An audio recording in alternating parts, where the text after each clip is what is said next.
ಬಡಿದಾಟವನ್ನ ತಗ್ಗಿಸುವುದಕ್ಕೆ high command ತಂತ್ರಗಾರಿಕೆ ಹೆಣಿತಾ ಇದೆ ಅಂತ ಒಂದಷ್ಟು ಸುದ್ದಿ. ಕಾರಣ ಏಕಾಏಕಿಯಾಗಿ 5 ನಾಯಕರಿಗೆ ಶೋಕಾಸ್ ನೋಟಿಸ್ ಜಾರಿ ಮಾಡಲಾಗಿದೆ. ರಾಜ್ಯಾಧ್ಯಕ್ಷರ ಬಣದ ಸದಸ್ಯರಿಗೂ ಕೂಡ ನೋಟಿಸ್ ಜಾರಿ ಮಾಡಿದ್ಯಾಕೆ ಹಾಗಾದ್ರೆ ಅಂತ. ಈ ಮೂಲಕ ಕಮಲ ಪಡೆಯಿಂದ ಎಚ್ಚರಿಕೆ ಸಂದೇಶ ರವಾನೆ ಆಯ್ತಾ? ನೋಟಿಸ್ಗೆ ಉತ್ತರ ನೀಡದಿದ್ರೆ ಕಠಿಣ ಶಿಕ್ಷೆ ಜಾರಿಯಾಗೋ ಸಾಧ್ಯತೆ ಇದೆ. ಈಗಾಗಲೇ ಹೈಕಮಾಂಡ್ ನಾಯಕರಿಗೆ ಸಾಕಷ್ಟು ಬೇಸತ್ತು ಹೋಗ್ಬಿಟ್ಟಿದ್ದಾರೆ. ಈಗ ಈ ಬಣ ಬಡಿದಾಟದಿಂದ ಯತ್ನಾಳ್ ಅವರು ಒಂದು ಹೇಳಿಕೆ ಕೊಡ್ತಾರೆ, ವಿಜಯೇಂದ್ರ ಅವರು ಮತ್ತೆ ತಿರುಗಿ ಬೀಳ್ತಾರೆ.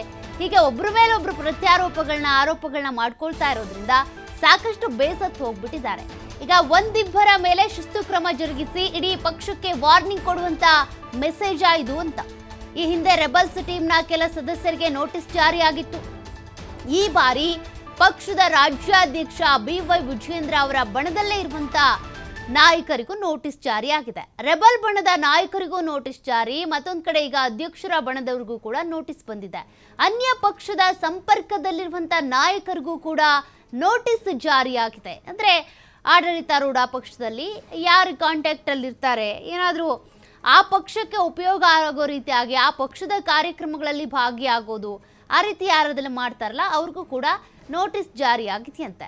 ಹೀಗಾಗಿ ಇವರು ಒಂದಿಬ್ಬರಿಗೆ ನೋಟಿಸ್ ಕೊಡೋದ್ರ ಮೂಲಕ ಇಡೀ ಪಕ್ಷಕ್ಕೇನೆ ಮೆಸೇಜ್ ಕೊಡುವಂಥ ಕೆಲಸವನ್ನ, ವಾರ್ನ್ ಮಾಡುವಂಥ ಕೆಲಸವನ್ನ ಬಿಜೆಪಿ ಹೈಕಮಾಂಡ್ ಮಾಡ್ತಾ ಇದೆಯಾ ಅಂತ. ಕಾರಣ ಇಲ್ಲಿ ನೋಡಿ, ಒಂದು BY ವಿಜಯೇಂದ್ರ ಅವರ ಬಣ, ಮತ್ತೊಂದು ಕಡೆ ಯತ್ನಾಳ್ ಅವರ ಬಣ.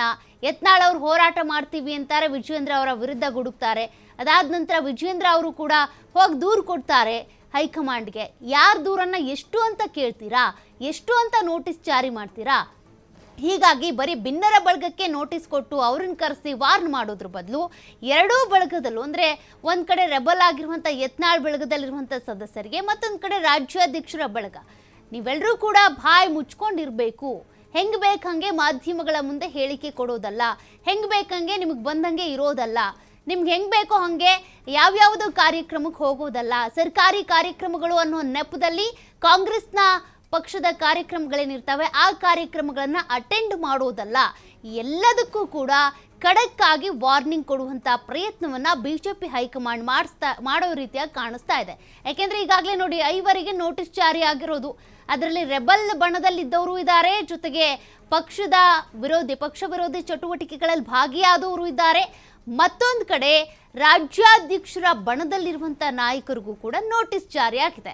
ಯಾತಕ್ಕಾಗಿ? ಒಬ್ಬೊಬ್ಬರು ಒಂದೊಂದು ರೀತಿಯಾಗಿ ನಡ್ಕೊಳ್ತಾ ಇದ್ದಾರೆ. BS ಯಡಿಯೂರಪ್ಪನವರು ಹಾಗೂ ವಿಜಯೇಂದ್ರ ಅವರ ಪರವಾಗಿ ಮಾತನಾಡೋ ಬರದಲ್ಲಿ MP ರೇಣುಕಾಚಾರ್ಯ ಅವರು ಏನೋ ಹೇಳಿಕೆ ಕೊಡ್ತಾರೆ, ಮತ್ತೊಂದು ಕಡೆ ವಿಜಯೇಂದ್ರ ಅವರ ವಿರುದ್ಧ ಸಮರ ಸಾರೋ ಭರದಲ್ಲಿ ಯತ್ನಾಳ್ ಅವರು ಒಂದು ರೀತಿ ಹೇಳಿಕೆ ಕೊಡ್ತಾರೆ. ಹೀಗಾಗಿ ಇದೆಲ್ಲದಕ್ಕೂ ಬ್ರೇಕ್ ಹಾಕಬೇಕು ಅಂತ. ಈ ಹಿಂದೆ ನೋಡಿ ಬಿಜೆಪಿ ಅಂದರೆ ಯಾವ ರೀತಿಯಾಗಿತ್ತು, ತುಂಬಿದ ಮನೆ ಆಗಿತ್ತು. ಬಟ್ ಈಗ ಹಂಗಲ್ಲ, ಒಡೆದು ಹೋಗ್ಬಿಟ್ಟಿದೆ. ಒಂದು 10 ಬಾಗ್ಲಿದೆ, 1 ಬಾಗ್ಲು 2 ಬಾಗ್ಲಲ್ಲ, ಮನೆಯೊಂದು 3 ಬಾಗ್ಲಲ್ಲ, 10 ಬಾಗ್ಲಾಗ್ಬಿಟ್ಟಿದೆ. ಹೀಗಾಗಿ ಒಬ್ಬೊಬ್ರದ್ದು ಒಂದೊಂದು ರೀತಿ ಅಸಮಾಧಾನ ಇರೋದ್ರಿಂದ ಎಲ್ರಿಗೂ ವಾರ್ನ್ ಮಾಡುವಂಥ ಪ್ರಯತ್ನವನ್ನ ಈ ರೀತಿ ಶೋಕಾಸ್ ನೋಟಿಸ್ ಕೊಡೋದ್ರ ಮೂಲಕ ಮಾಡ್ತಿದ್ದಾರೆ. ಇನ್ನು ನೀವು ಇದಕ್ಕೆ ಉತ್ತರ ಕೊಡಲೇಬೇಕು, ಕೊಡಲಿಲ್ಲ ಅಂದರೆ ಕಠಿಣ ಶಿಕ್ಷೆ ಆಗುತ್ತೆ ಅನ್ನುವಂಥ ಮೆಸೇಜ್ ಕೂಡ ರವಾನೆ ಮಾಡಿರೋದು.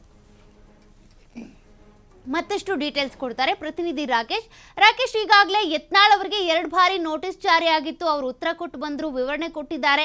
ಬಟ್ ಈಗ ರಾಜ್ಯಾಧ್ಯಕ್ಷರ ಬಣದಲ್ಲಿರೋರ್ಗೂ ನೋಟಿಸ್ ಜಾರಿ ಆಗಿದೆ, ಪಕ್ಷ ವಿರೋಧಿ ಚಟುವಟಿಕೆಗಳಲ್ಲಿ ಭಾಗಿಯಾಗ್ತಾರೆ ಅನ್ನೋದಕ್ಕೂ ನೋಟಿಸ್ ಜಾರಿ ಆಗಿದೆ.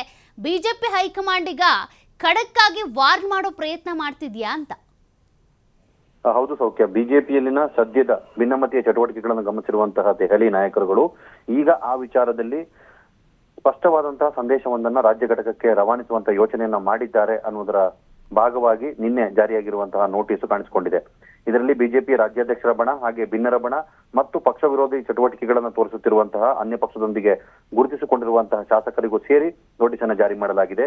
ಯತ್ನಾಳ್ ಬಣದ BP ಹರೀಶ್ ಅವರಿಗೆ, ರಾಜ್ಯಾಧ್ಯಕ್ಷರ ಬಣದ ಕಟ್ಟ ಸುಬ್ರಹ್ಮಣ್ಯ ನಾಯ್ಡು ಹಾಗೆ ರೇಣುಕಾಚಾರ್ಯ ಅವರಿಗೆ, ಮತ್ತೊಂದು ಕಡೆ ಪಕ್ಷೇತರರಾಗಿ ಅಂದ್ರೆ ಪಕ್ಷದೊಳಗಿದ್ದು ಪಕ್ಷೇತರರ ರೀತಿ ವರ್ತಿಸುತ್ತಿದ್ದಂತಹ ಸೋಮಶೇಖರ್ ಮತ್ತು ಹೆಬ್ಬಾರ್ ಅವರಿಗೆ ಈ ನೋಟಿಸ್ ಅನ್ನ ಜಾರಿ ಮಾಡಲಾಗಿದೆ. ಪ್ರತಿ ಹಂತದಲ್ಲೂ ಕೂಡ ನೋಟಿಸಿಗೆ ಸಂಬಂಧಪಟ್ಟ ಹಾಗೆ ಮಾಹಿತಿಯನ್ನ ಪಡೆದುಕೊಂಡು ವಿವರಣೆಯನ್ನ ಕೇಳುತ್ತಿದ್ದಂತಹ ಶಿಸ್ತು ಸಮಿತಿ ಈ ಬಾರಿಯೂ ಅದೇ ಪ್ರೊಸೀಜರ್ ಅನ್ನ ಫಾಲೋ ಮಾಡಿದೆ. ಆದ್ರೆ ಈ ಬಾರಿಯ ನೋಟಿಸ್ಗೆ ಉತ್ತರ ನೀಡುವುದನ್ನು ವಿಳಂಬ ಮಾಡಿದರೆ ಶಿಸ್ತು ಕ್ರಮದ ಎಚ್ಚರಿಕೆಯನ್ನು ಕೂಡ ಪರೋಕ್ಷವಾಗಿ ರವಾನೆ ಮಾಡಿದೆ. ಇವೆಲ್ಲ ಬೆಳವಣಿಗೆಗಳ ಬೆನ್ನಲ್ಲಿ ಮತ್ತೊಂದು ಗಮನಾರ್ಹ ವಿಷಯ ಏನು ಅಂತಂದ್ರೆ, ಮಾಹಿತಿ ಮೂಲಗಳ ಪ್ರಕಾರ ನಿನ್ನೆ ಸಂಜೆ ಬಿಜೆಪಿ ರಾಜ್ಯಾಧ್ಯಕ್ಷ ವಿಜಯೇಂದ್ರ ಅವರು ದೆಹಲಿಗೆ ತೆರಳಿದ್ರು. ಅದಾದ ನಂತರದಲ್ಲಿ ಈ ಬೆಳವಣಿಗೆ ಆಗಿರುವುದು. ಎಲ್ಲೋ ಒಂದು ಕಡೆ ಬಿಜೆಪಿ ಒಳಗಿನ ಭಿನ್ನಮತೀಯ ಲೆಕ್ಕಾಚಾರಗಳನ್ನು ಹೊರತಾಗಿಯೂ ಕೂಡ ಹೊಸ ನಿರ್ಧಾರಗಳನ್ನ ತೆಗೆದುಕೊಳ್ಳುವಂತ ಲೆಕ್ಕದಲ್ಲಿ ವರಿಷ್ಠರ ಬಳಗ ಇದೆಯಾ, ಅಥವಾ ಈಗಿರುವಂತಹ ಬಣಗಳ ನಡುವಿನ ಭಿನ್ನಮತವನ್ನು ಶಮನ ಮಾಡುವುದಕ್ಕೆ ಎರಡೂ ಬಣಗಳಿಗೂ ಎಚ್ಚರಿಕೆ ಕೊಡುವ ಪ್ರಯತ್ನವನ್ನ ಮಾಡ್ತಾ ಇದೆಯಾ ಅನ್ನುವಂತ ಮಾತು ಒಂದು ಕಡೆ ಇದೆ. ಇದನ್ನ ಬಿಟ್ಟು ಮತ್ತೊಂದು ಕಡೆ ನೋಡೋದಾದ್ರೆ, ಮಾಜಿ ಸಿಎಂ ಹಾಗೆ ಸಂಸದರಾಗಿದ್ದಂತಹ ಬಸವರಾಜ ಬೊಮ್ಮಾಯಿ ಅವರನ್ನ 2 ದಿನಗಳ ಹಿಂದಷ್ಟೇ ಬಿಜೆಪಿಯ ಪ್ರಮುಖ ನಾಯಕರಾದಂತಹ ಅಮಿತ್ ಶಾ ಅವರು ಕರೆಸಿಕೊಂಡು ಮಾತುಕತೆಯನ್ನು ಕೂಡ ಮಾಡಿದ್ರು. ಅವರು ರಾಜ್ಯದಲ್ಲಿ ತಟಸ್ಥ ಬಣದ ನಾಯಕರಾಗಿ ಗುರುತಿಸಿಕೊಂಡಿದ್ರು. ಹೀಗಾಗಿ ಈ ಬಣ ರಾಜಕಾರಣದ ಹೊರತಾಗಿಯೂ ಮತ್ತೊಂದು ಬಣಕ್ಕೆ ಶಕ್ತಿ ನೀಡುವ ಪ್ರಯತ್ನವನ್ನ, ಪಕ್ಷನಿಷ್ಠರಿಗೆ ಮನ್ನಣೆ ಹಾಕುವಂತ ಪ್ರಯತ್ನವನ್ನ ರಾಷ್ಟ್ರೀಯ ನಾಯಕರು ಮಾಡ್ತಿದ್ದಾರಾ ಅನ್ನುವಂತಹ ಆಲೋಚನೆಯನ್ನ ಕೂಡ ಇದು ಹುಟ್ಟಿಸಿದೆ. ಒಟ್ಟಾರೆ 3 ಬಣಗಳಿಗೂ ಕೂಡ ಎಚ್ಚರಿಕೆಯನ್ನು ನೀಡುವುದರ ಜೊತೆಗೆ ಪಕ್ಷದೊಳಗೆ ಶಿಸ್ತನ್ನ ಮತ್ತೆ ಕಾಪಾಡಿಕೊಳ್ಳುವಂತ ನಿಟ್ಟಿನಲ್ಲಿ ಪ್ರಯತ್ನವನ್ನ ಮಾಡೋದಕ್ಕೋಸ್ಕರ ಬಿಜೆಪಿ ಈ ನೋಟಿಸ್ ಅನ್ನ ಜಾರಿ ಮಾಡಿದೆ ಅನ್ನುವಂತ ವಿಶ್ಲೇಷಣೆ ಈಗ ರಾಜಕೀಯ ವಲಯದಲ್ಲಿ ಕೇಳಿ ಬರ್ತಾ ಇದೆ.